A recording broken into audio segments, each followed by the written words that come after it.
whenever possible, make your Bible questions into a game rather than standing up there and saying, okay, do you know what last week's lesson, do you remember what happened there and what was the name of it?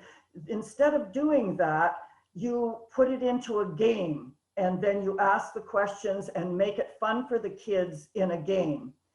The first one is the happy face game. And it's very, very simple. And you can see on the board that I have here, there is the happy faces. And this is all it is pieces of paper, and you can make them as big as you like, and colorful is good. And on one side, you make a happy face, and on the other side, you put points on the back of it. And so you stick them up on your board, and then as you ask questions, you then say, if you're doing teams, if you've got it depends on how many children you have. If you've got teams, then you put them into teams, A team and B team, or boys against the girls. Or if it's just individuals, then they're getting points for themselves. So as you ask a question, you then ask a child to come up and get a happy face, and if they know the answer, and then they look on the back and they have points for their side of the team. So this is a happy, fun game that gets them, motivated to want to remember things. Because if you say, we're going to have a game afterwards, like Sharon said, if you're really good, we're going to have a game. And so listen to the lesson really well so that you know the answers to the game, so you can help your team win. Or you can say, we're going to have a game next week at the beginning of our lesson. So really listen this week, because I'm going to be asking questions next week so that you can help your team get points. These are very simple things. These, it doesn't take any money for these, just a few pieces of paper. This is called Old and New. And what you do is you take a piece of stiff paper, like Bristol board paper or cardboard or whatever. And on one side of you have two pieces of paper or two cardboard pieces, and you put on the front old, and on the back of it, you put new. Now, this is the way you will teach them books of the Bible. And what's the difference between the Old Testament and the New Testament. So you go, we're going to show you, we're going to demonstrate after this is over. Corrine and I are going to demonstrate how we would do it, but I'm just going over them with you right now. So two children come up to the front. They both have a piece of this cardboard with old on one side, new on the other side. And you have them go back to back. They have to, so that they can't see each other. So they're back to back, and they hold up these cards. And so if you say, is this story from the New Testament or the Old Testament? So you say, the story of Jonah and the whale. Is that Old Testament or New Testament? So you give them a minute and you say, put up your card. What do you think it is, Old Testament or New Testament? So if they both hold up Old Testament, you say, yes, that's correct. If only one holds up Old Testament, the other one holds up New Testament, you tell the one that's wrong, that's held up the New Testament, you say, well, you have to go and give your card to somebody else in the classroom, and they get a chance to come up and do it. So again, you say, they're back to back, and you say, okay, what about the story of Jesus being born? Is that the Old Testament or the New Testament? So they hold up a card, and if they say, if both of them get the New Testament, yes, that's correct. So you get to stay up again. And so I let them stay up about 3 times if they get them correct each time. And then if they, but every time they don't get it right, they just give their card to somebody else to come up, and they then get a chance. So after 3 times, then they have to go and pick somebody else to come up. So it's a way for them to know the stories, whether they're from the Old Testament or the New Testament. Now the other one you can do is yes and no. So on one side of the card is yes, on the other side is no.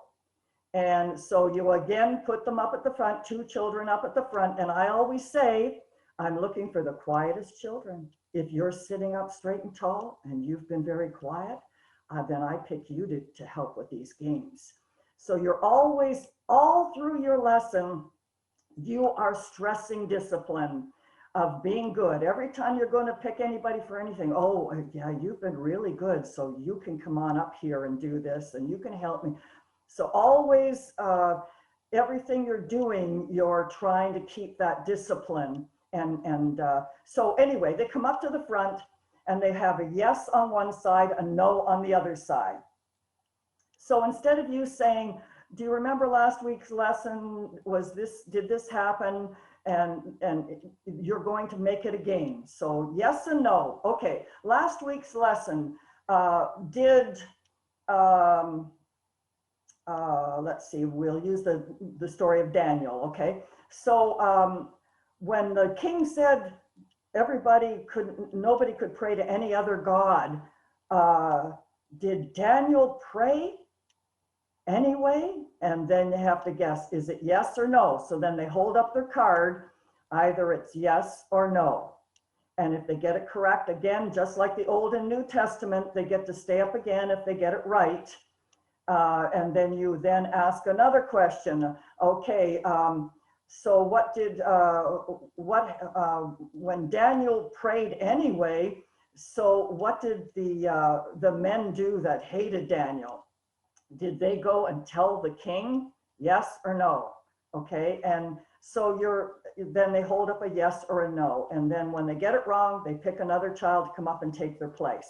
So you see, you're always making everything game and fun, but they're learning at the same time rather than just standing up there, asking them a question and they're answering it. When you've got, I have to stress too, that I've taught very large groups of children. So if you're going to teach large groups of children, then you have to make everything flowing very quickly and smoothly, and always stressing discipline, and you know, that they're well behaved, and also making it fun to learn. Like, why not make it fun for the kids rather than just up there telling them? Make it a game. Every time that you have questions, then make it a game. Okay, here's another one. Who am I? So you stand up there and you say, you know, you tell the children something about a character of the Bible, okay? And then you say, who am I? So the kids have to guess what person you are. Example, I'm a man in the Bible who was swallowed by a whale. Who am I? So then they answer, Jonah, okay? So that's, you're like, say you've done lessons on all different characters in the Bible. This is a good way to always renew that, or refresh their minds on that story, and just going over different Bible characters. Okay, this is my favorite game to do with children. This is my favorite game. The kids love this game, and it helps. This one, if any other game, this one will help with discipline, because what I'm going to, and not only does it help with discipline, but it is driving a memory verse, a Bible verse, into their memory. So what you're going to do is you're going to say, I've got a game that we're going to play, and we're going to learn a memory verse, a Bible verse. And then we're going to play a game. I have a secret number that I'm going to tell you. And so, but you have to know the memory verse. So then you're going to go over the memory verse several times with the kids, and you emphasize, we're going to have a game with this, and it's a fun game. So, you know, but you have to know the verse.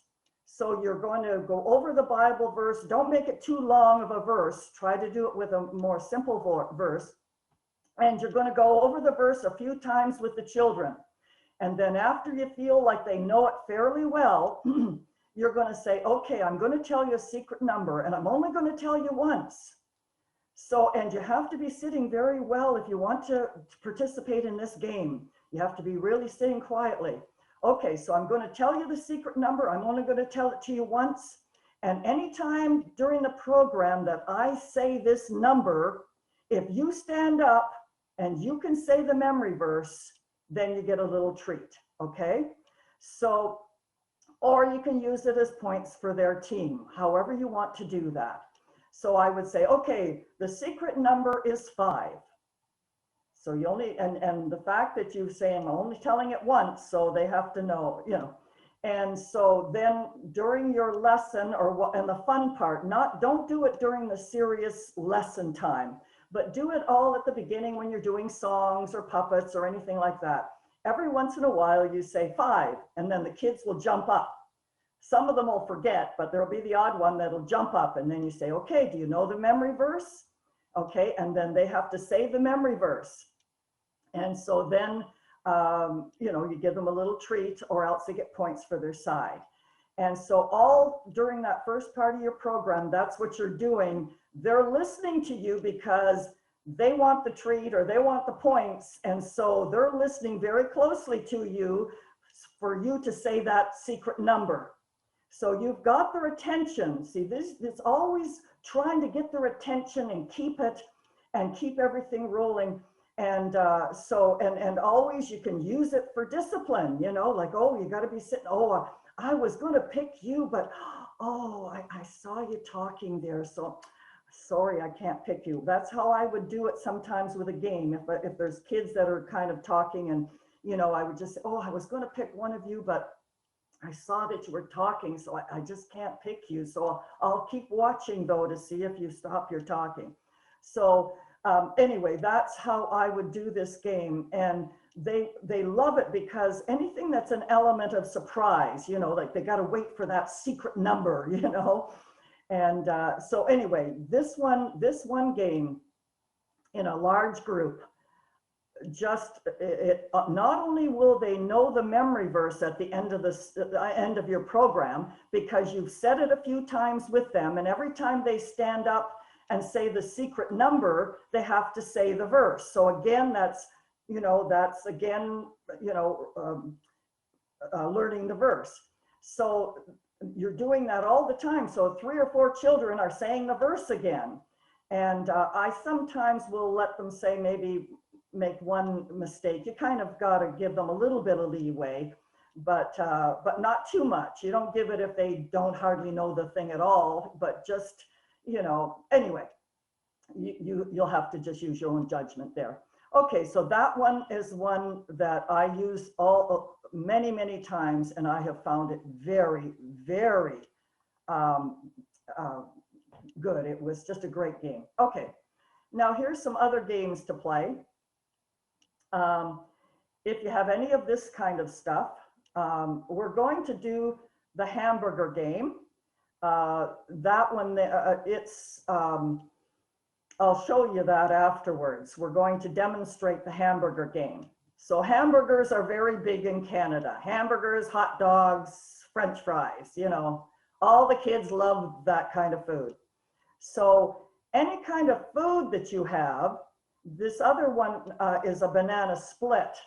And a banana split, if you've never seen one of them, it's just, you have a dish, and you have a piece of banana on the bottom, and you have 3 scoops of ice cream, and you have some whipped cream on the top with a cherry on top. So that, it used to be a real big thing, not so much now, but anyway.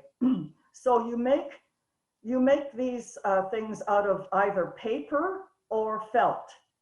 If you make these out of felt, they last a little longer, but you can also, I've made them today out of paper just to show you how you can just use paper to do these, to make these games. Also, anything the kids like to play. Well, you can see I've got this dart board up there, and in the dollar stores here, you can get these little dart boards, and the kids like that. So you would use that as a game. Excuse me. And a basketball. Sometimes you can get those in the kids stores. And also a Nerf ball, which is just a soft ball. And I will explain a little bit about those as well. and we will demonstrate the hamburger game. Okay.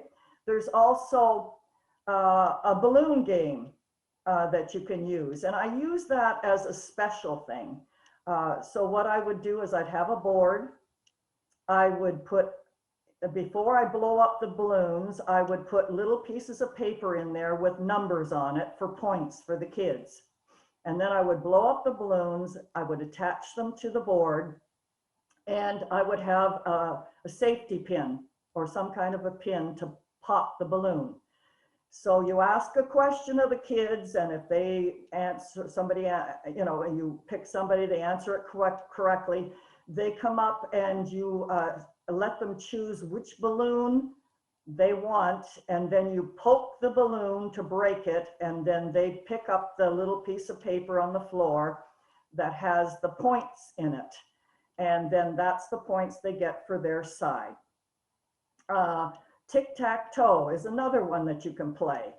And if your children are old enough to play that game, and I think most people know how to play tic-tac-toe.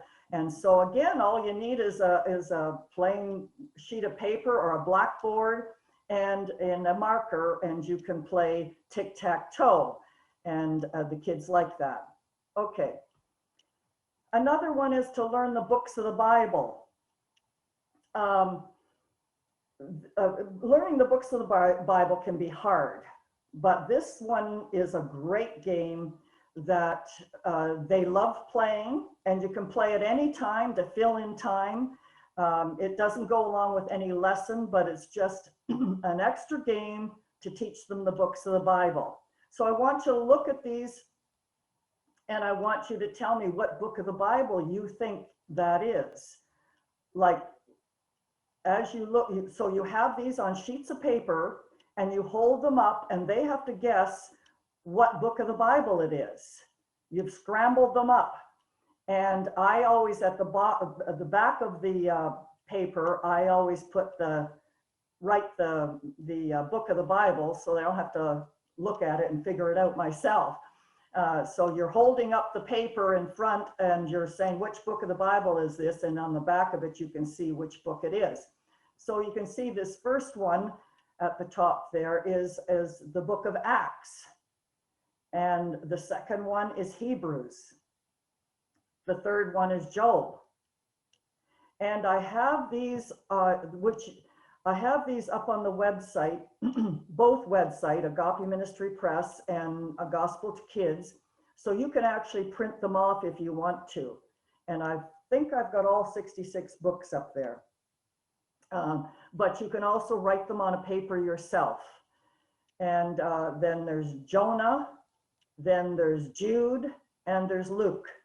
So the kids catch on to this pretty quickly. They're pretty smart, these kids are, but they like playing this game. And you can play it over and over and over again using all the different books of the Bible. Okay, this is a memory verse game.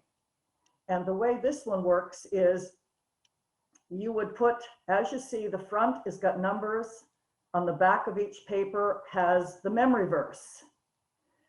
So they only see the numbers on the front. And then, so they get to pick a number. So they pick a number, and then they have to look at the word, and they have to try to guess what the memory verse is. Well, of course, they're not going to get it the first one or the second one, not likely. But each time they pick a number, they're looking at it, and so they're remembering the one they saw before. So you're going to let the kids that are, any of the kids can guess what the memory verse is once they clue in what it is. So then you say, okay, you know, and you're asking a question, they have to answer it to come up and pick a number. And so they pick number 4, and they lift that one up, and they say, okay, everybody sees what that word is, and they put it back again. So it's kind of like concentration. So then finally somebody will get the memory verse, because, you know, they're going to each pick a different word, and they have to remember what the other word was. Hope that's not too confusing for you. But anyway, that's kind of how that game works. And of course, there's this one here where you just put out all the verse on different pieces of paper and you mix it up on the board. And they have to unscramble it and guess what is the memory verse. Okay, let's see here. Okay, Bible bucks, but you can call it anything you like. This one I've used at children's camps. So if I have the children there for a whole week, and this would work well on Daily Vacation Bible School. So they earn dollars, camp dollars, Bible bucks, whatever you want to call them. They earn them during the week for different things, learning the memory verse, being on time, whatever you want them to learn. That's what you would stress in order for them to receive these Bible bucks. And if they're quiet during all the lessons, and all the things you want them to do, you let them earn the Bible bucks. So if somebody is sitting really, really quiet and you've seen, hey, they've really sat well, then you can say, Johnny, I'm going to give you a $1 Bible buck. And so they keep their money, and you can give it to the workers as well if they feel like they want to give them for something, if they've done a real good job at doing something that you've, like for example, if you have a craft for them and they've done really, really well, and you can see they really put a lot of effort into it, then you can give them some Bible bucks for that. And so, but first of all, you have to set up a table with different prizes on it. And so, and like, for example, if there's a little car, boy's car there, you could put that this one costs, so many Bible bucks. It's like shopping, okay? So they're going to earn the money, and then at the end of the week, they're going to be able to buy whatever they want on that table. Now, if you have the table set up ahead of time and they see something on that table they really want, you can be assured that they're going to be very well behaved. They're going to do their best because they want to earn the Bible bucks to get that thing on that table that they want at the end of the week. So it is a very, very great way to get them learning verses. So if they've learned, the verse, or so many verses, they get so many bucks for that.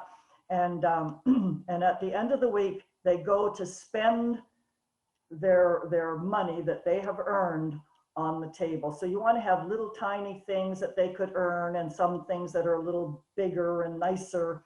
And if you have people that make things, then you can add those to your table.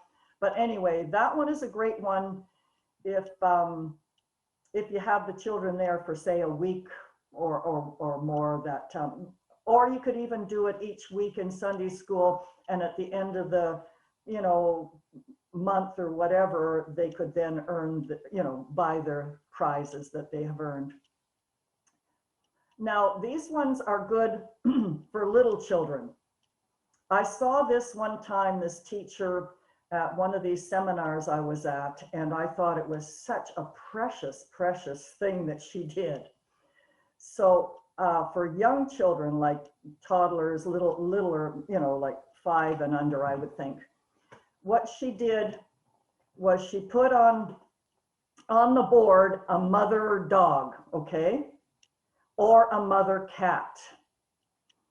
And each child in her class was either, their name was on a little puppy or on a little kitten. And so she would separate the kittens from the mother dog or mother cat. And then when the children would come in, she would put them, the little kitten, close to the mother. And so when all the children were in, all the little kittens were close to the mother. Now, if she saw that a child was misbehaving, she didn't say, now, Johnny, you sit down. She would go up and take Johnny's little puppy and she would move it away from the mother dog. And little Johnny would say, hey, you're moving my doggy away from the mother dog. And the teacher would say, yes, I know.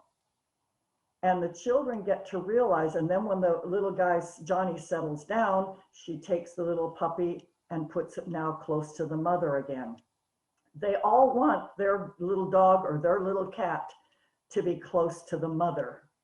So I thought that was just a precious way for younger children to be able to keep discipline without ever saying a word.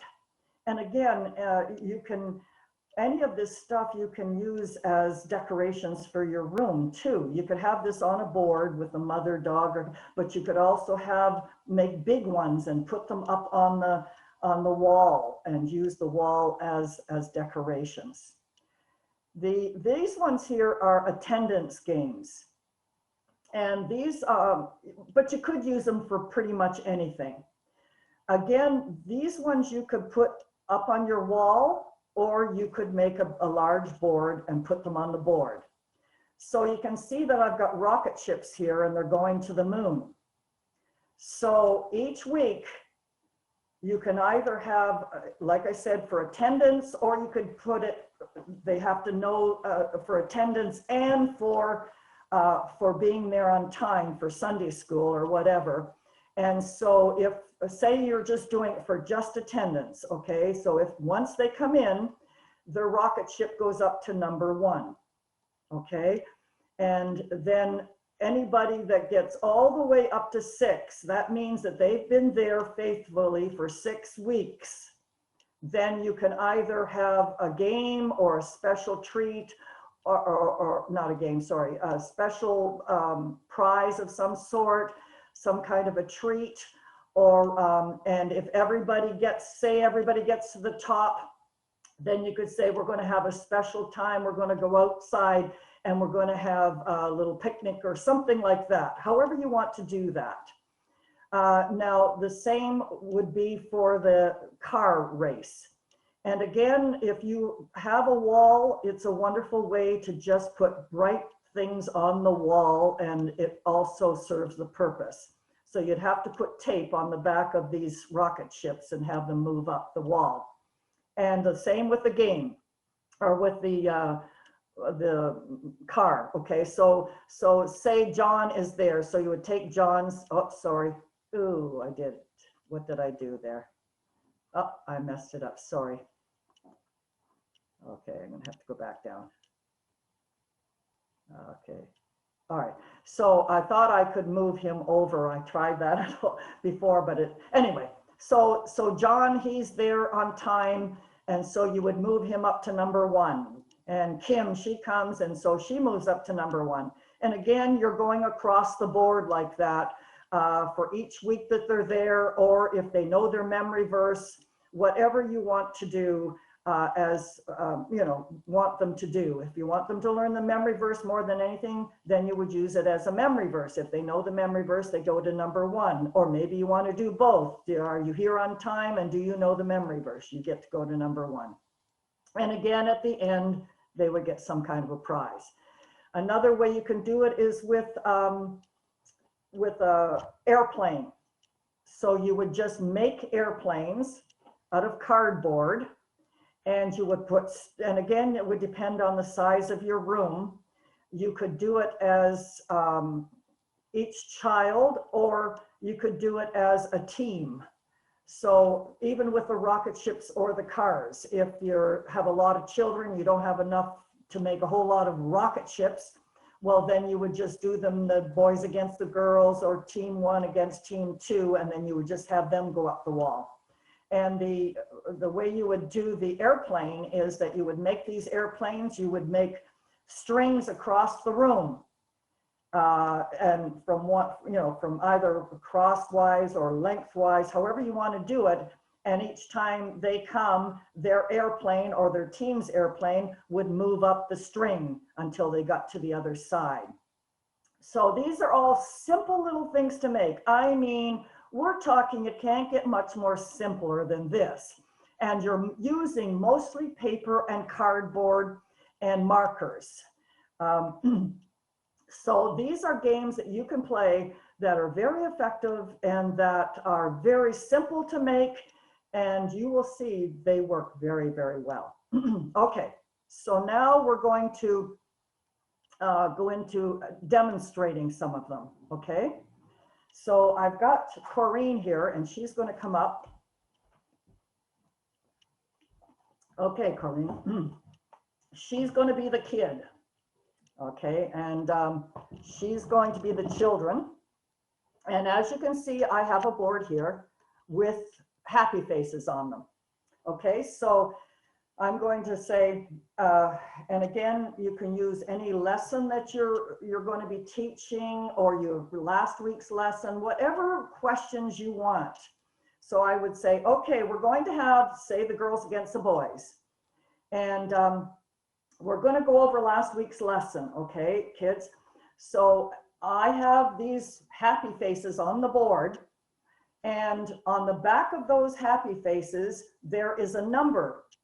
And we're going to have you, if you answer I'm going to ask the girls first. If they answer correctly, then they come up and pick one of these happy faces. And then whatever number is on the back, that's what you get for your team. Okay, so, okay, boys and girls, we're going to go over last week's lesson, okay? And I want you to sit up straight and tall if you want to answer the questions. That's very good, very nice. Okay, so we're going to start with the girls. And girls, I want to know if you remember, I should have written these questions down before, but I'll take them off the top of my head. Okay, so last week we had the lesson on when Jesus was born. Okay, that's an easy one. And there was something wrong, because remember last week when Joseph took Mary to Bethlehem, what happened when they got to the inn and needed a room for the night? Any of you girls know what is the answer? Yes, Corinne, you're sitting so nice and tall. What do you think? What happened at the inn when they went to get a room? They didn't have any spot for them. Very good. They didn't have any room. Can you imagine, for the baby Jesus? Okay, well, you come on up and you pick one of these circles here and tell me what's on the back, okay? Okay, I take a pink coin. Okay, you like pink. Okay. 400. 400 points. Wow, that's wonderful. So we have 400 points for the girls. That's wonderful. Okay, so let's, boys, I hope you were listening last week to the lesson. Okay, boys, I'm going to ask you this question. What happened when there was no room in the inn? Where did they go to sleep? Where did they have to go? Boys, do you know the answer? Okay, oh, you're sitting nice and quietly, Johnny. Okay, do you know the answer? Where did they have to go to sleep? Johnny, do you know? They went in the sheep's field. Oh, no, I'm sorry, Johnny, that's not right, but that was a good try. I wonder, then we have to go over to the girls now. Okay, girls, do you know the answer? Where did they have to go to sleep? They went in the stable. They went in the stable. Very good. Okay, do you want to come on up and pick one of these circles? This one. 1,000 points. Now, do you see how I am emphasizing this? 1,000 points. Do you know there's another one on there that has 1,000 points too? Wow, that's wonderful. Sally, you got 1,000 points for the girls. That is great. Okay, boys, now you better don't put up your hand unless you think you really know the answer, because it's going to make points for your side. And so this is the way you're going to go back and forth with this game with the girls and the boys. And if the boys miss it, then it goes to the girls until all the circles are gone, because you've had an even number of circles on this board. So when all the circles are gone, whoever has the most points at the end, and you have to have somebody taking score and putting down the points so that they know who won at the end. Now, again, all it is, little pieces of stiff paper and happy faces on the front and points on the back. Very simple game, but very, very effective. Okay, Corinne, can you help me take those off? Okay, now the next game we're going to show you is the hamburger game. So again, you would do the same type of thing, have teams, and you would have them build a hamburger. So I would ask the girls first a question. I'm not going to bother going through all the questions and everything. I would ask the girls questions, and again, I would just say, I would emphasize the whole time, you're sitting up nice and straight and tall, why don't you come on up? So, okay, so the girls are first, so, or boys, and every time I do that too, I say, okay, we had the girls first this time, next time we'll have the boys starting, because you want to make it totally fair for both sides. Okay, so then we're going to build a hamburger, so then the girls get an answer right, so you pick a bottom of the bun, okay? So this is the bottom of the bun. So they got it right, so they come up and they pick the, you know, get the bottom. So the boys, same thing. If they get it right, they get to put up the bottom of the bun, okay? And so they're building their hamburger. So the next time is the meat, the hamburger meat. So if the girls get it right, okay, you can put up your hamburger meat and you're going to build the bun, okay? Hamburger bun. There we go. So, and the boys get it right and they're going to put up theirs. So do you want to put up the rest there, and we'll show you how. So then they put up the mustard, and then they put up the relish, whatever goes on the hamburger. And there's the relish. And there's a tomato. Wow, this is a great hamburger. And then finally, they get to put the bun. And so they have built a hamburger.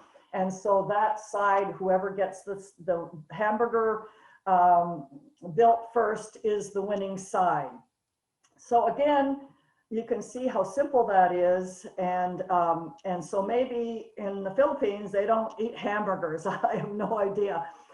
So then whatever food, like you could do this with a pizza, you could do it with, you know, just think about something the kids really like in your country and see if you could make something on paper like this that you could do a game. Okay, so now we're going to do the books of the Bible, okay? And I've just done a few of them here to show you, okay? So I don't know how well you can see that, but I have just done them like this. But like I said, you could go to the website and you can print them off if you want to, but if you just get pieces of paper or little cardstock paper, and then you put up the book of the Bible. So this would be Luke, and this would be Mark, and this would be Ruth, and again, I got them written at the back. This would be Matthew, and this would be Acts. So you see how simple those are, but they can learn the books of the Bible like that. Okay, and again, here are the Old and New Testament. So I'm going to get Corinne to come over here. Okay, and I'm going to need you though to stand, I think. See if we can see you. No, it's not going to work. But anyway, so, but just know that you would have the child would be holding this up, and the other child would be on the other side behind her. Can you come a little closer here? Okay. Would be behind her facing the other way. Okay, so then I would say, is the story of the Bible character called Paul, is he in the New Testament or the Old Testament? So you think about it and you put it up. And you would put it up like this, okay? Because the other child is behind you and you don't want him to see your answer. And so you would hold it up, then everybody out in the audience can see what you have. And he would on the other side, whoever's on the other side of you would do the same thing, would hold it up this way and would be behind you with the back to back, okay? And so that's how this would work. Then you put it down, then I would ask another question, and then you would put up whatever you think is the answer. And again, that's the same as this one here, which is yes and no, okay? So you would then again, you know, and you could just ask any question you like. Is this true? Is this, you know, or ask any question. Did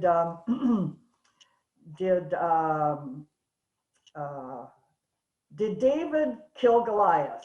Yes or no? Very good, yes. So that's how this game works, that you would just ask the questions and then they would, thank you very much, Carney. Then they would, you know, put up their cards however they want. So you can see how this type of thing is going to be fun for the kids. And so if you can make your lessons fun, and just by making little games out of it, very simple games, then why not do that rather than, like I said, just standing up there, just talking to them and having them answer questions. And that's fine. If you have a small group, then yeah, but they would like this. Don't you think they would love this much more than they would if you just ask them questions, if you make it a game? And not only that, making it a game will keep them more occupied, more attentive, and they will learn more because they're enjoying it, and they will behave themselves more because you've given them a reason to behave. They want to play the game. They want to be part of that game. Kids love competition. Boy, they just love it. Just watch them in sports to see how much they like competition. So if you use that, use the competition to get them excited and instead of, like I said, just talking to them, use these games. And I'll tell you, if you do, you will see the world of difference in your class, in behavior, in their learning. All of these things will work if you will use a lot of these things that I have learned over the years that are very effective, and again, what's good about all of these things is they don't cost you very much money. Like nowadays, especially in Canada, they have all of this technology. And technology is a wonderful thing. If it wasn't for that, we wouldn't even be here doing this seminar. So technology is wonderful. But if you overdo anything, it's like if I see sometimes in Sunday schools here, they will have the big screen, okay? And so everything's done on the screen. So, you know, their songs are done on the screen, their lesson is done on the screen, everything is done on the screen. And so the kids are not interacting that much. And not only that, a lot of times they're on screens anyway with their games they've got and their phones and everything else. So anything can get boring after a while. I don't care how exciting it is. So these kind of things that I'm showing you are so simple and kids will love it, you know, like, and so yes, I always used technology when I was teaching too. Like, when I was back then, I used overhead projectors because they didn't have all the computer stuff. So, but they, you know, so because if you're in a large group and you're using little tiny pieces of paper or even Bristol board, it's not big enough for everybody to see when you have 200 or 300 children. So you have to have it up on the screen. So it depends on what you're dealing with and what you have to work with. But like I said, these type of things cost next to nothing to do, and the kids will love them. Even if they're used to all this technology, I'm going to guarantee you they will like this kind of stuff as well, because I have used it with them and they love it. Same as puppets, same as any of this stuff. They will like it. Some people think, oh, well, that's old hat. The kids don't like that anymore. Yes, they do. Yes, they do. These things will work with children. Okay, So I've pretty much covered everything that I wanted to cover.